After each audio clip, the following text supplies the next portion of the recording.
got some rather sad news for the NFL in the football world. Legendary head coach Marty Schottenheimer, a man who we talk about a lot on the show, has passed away from Alzheimer's. He was 77 years old. Man, it's sad. We were just talking about him like not like a few days ago. It's just really sad. He won 200 regular season games and with 4 NFL teams thanks to his Marty Ball brand of smash mouth football, which I absolutely love. That's the one thing I love most about Marty Schottenheimer. Um, Schottenheimer was the eighth winningest coach in NFL history. He went 200, 126, and 1 in 27 seasons with the Cleveland Browns, the Kansas City Chiefs, the Washington football team, then the Washington Redskins, and the San Diego Chargers. That's who they were before. Now they're the Los Angeles Chargers. Like I said, he was most known for Marty Ball, a conservative approach that features a strong running game and a tough defense. And winning in the regular season was never a problem for Schottenheimer as he won 10 or more games 11 times, including a 14-2 record with the San Diego Chargers, now Los Angeles Chargers, in the 2006 that earned them the AFC's #1 seed in the playoffs, which that didn't really turn out to be what they wanted. And this was reported by ESPN News Services. First of all, I just want to say condolences to the Schottenheimer family. We were just talking about Marty Schottenheimer not too long ago, like a few days ago. He was moved to a hospice after he was battling with Alzheimer's, which he diagnosed with back in 2014. It's just really sad. And before I give it to you, Mario, I just want to take a moment of silence.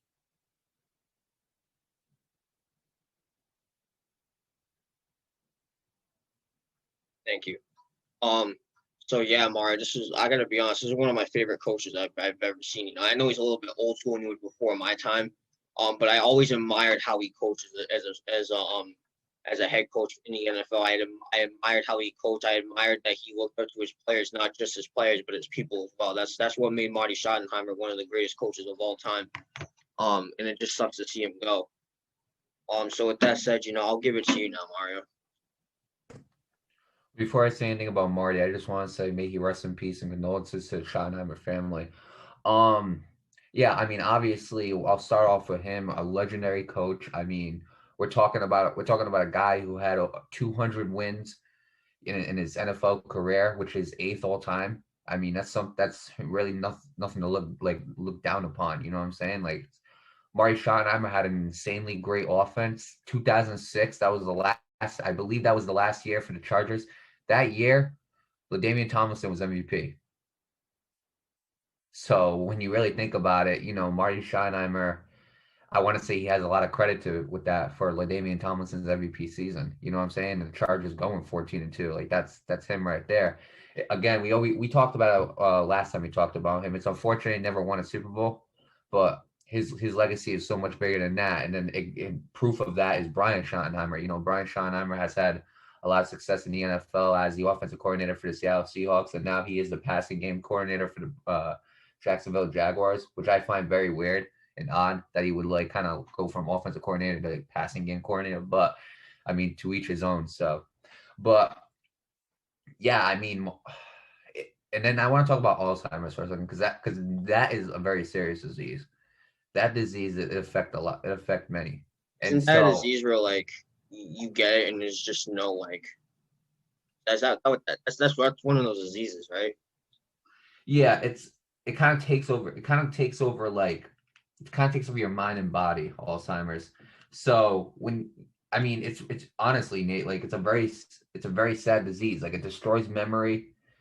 It basically destroys your memory and other mental parts of your brain. So eventually there's scary parts to it. Like eventually people start forgetting other important people in their lives, or they'll start forgetting they'll start forgetting very simple things. But I mean, I don't want Marty to be remembered as a head coach who had Alzheimer's and then went in the hospice and died. I want him to be remembered as a fantastic coach, a fantastic person, because I mean, you really look at it, the Schottenheimer name is still going on in the NFL, and now it's up to Brian to carry out that legacy, which he's already done. He's done a great job with the Seattle Seahawks offense, and and I expect him to do great things with the Jacksonville Jaguars as well. But I mean, as for Marty, the NFL lost a true legend, and I think Marty Schottenheimer, if not, I think I don't know if he's in the Hall of Fame yet. You can correct me. No, I think Marty I don't think Schottenheimer he is a is. Hall of Famer. I absolutely agree with that. I mean, 200 wins in the NFL. You had a 14-2 season. You know what I'm saying?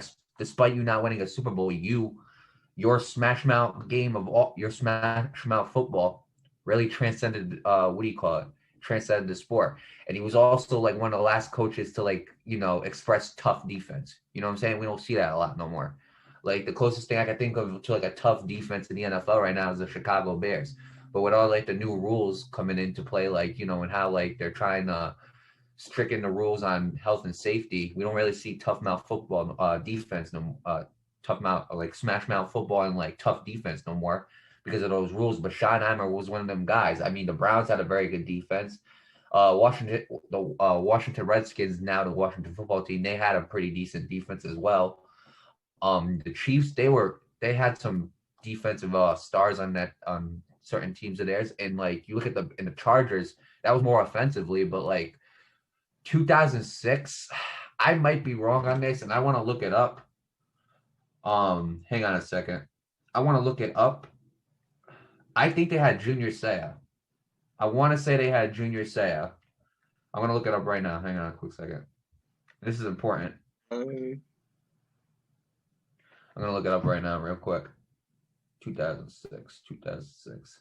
Oh, nope, he was what do you call it? He was with New England. My bad. All right, so he wasn't with the Schottenheimer team when he was there. So the Chargers were more of an offensive team. I just had to look that up real quick because I remember Junior Seau, the late great linebacker, did play for San Diego. So I didn't know if he played for Schottenheimer's team or not. He did not, but that San Diego offense was something to behold. That LaDainian Tomlinson MVP season was something else, man. It was something else. I mean, I think he had 28 TDs in a season. That is ridiculous. Absolutely ridiculous. And I always say, and I'm an Adrian Peterson because Tomlinson and Peterson were like the last two running backs to win an MVP. Tomlinson had a better MVP season than Adrian Peterson. I'm gonna be real with you, and that's coming from a Vikings fan. But I want to say a lot of that had to do it with Schottenheimer and how he had like such a run-heavy offense. And it's funny though too because Brian has a pass-heavy offense. That's the funny thing. Like you look at those Seahawk yeah, teams. right. Besides Marshawn Lynch's like last few good years, it was a really good passing offense. So I mean, it's weird, man. But I want Marty Schottenheimer to be remembered as a legendary head coach. I honestly do think that he should make the Hall of Fame, and I I agree. think it should come pretty soon. I absolutely agree. I think next year or maybe the year after he should be trying and Canton and get himself into the Hall of Fame where he belongs. So with that said, may Marty Schottenheimer soul rest in peace. Condolences to the Schottenheimer family and all the teams he's coached and all of his players that he's coached.